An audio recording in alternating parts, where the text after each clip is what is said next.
মহেশতলায় পুকুরের ওপর নির্মাণ বন্ধ করলো পুলিশ।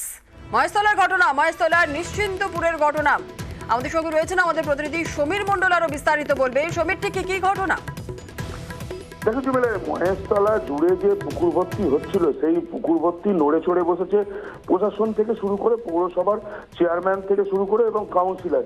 সেইটা তার দেখা গেল মহেশতলা পৌরসভা 25 নম্বর ওয়ার্ডে নিশ্চিন্তপুর পুকুরের উপরেই নির্মাণ কাজ চলছিল বেশ কিছুদিন ধরে। সেটা প্রশাসনের কাছে কানে আসতেই প্রশাসন নড়ে চড়ে বসে। রাত্রিবেলায় সঙ্গে সঙ্গে গিয়ে ওখানে পুকুরের ওপরে যে নির্মাণ কাজ হচ্ছিল সেই দুজনের লেবার এবং যে ওখানকার মালিক ছিল তাদের দুজনকে আটক করে সঙ্গে সঙ্গে পুলিশ থানায় নিয়ে আসে এবং জিজ্ঞাসাবাদ করা হয় কেন এটা করা হয়। তারপর 25 নম্বর ওয়ার্ডের কাউন্সিলর, তাকে যখন আমরা জিজ্ঞেস করি সে তখন বলে। বেশ, ধন্যবাদ সমীর। কোনো পারমিশন না ছাড়াই পুলিশে কাজটা করছিল, যেটা বেআইনি যেটা বলে আমরা মনে করি। সেইখানে পুলিশ গিয়ে যিনি কাজ করছিলেন তাকে তুলে এনেছিলেন, লেবারদের তুলে নিয়ে এসেছে। আমরা পুকুর ভরাটটাকে কোনোদিনই সমর্থন করি না। চারজন মনে হয় লেবার নিয়ে এসেছিল আর একজন যিনি কাজ করাচ্ছিলেন ওনাকে নিয়ে এসছে পুকুরের মালিক।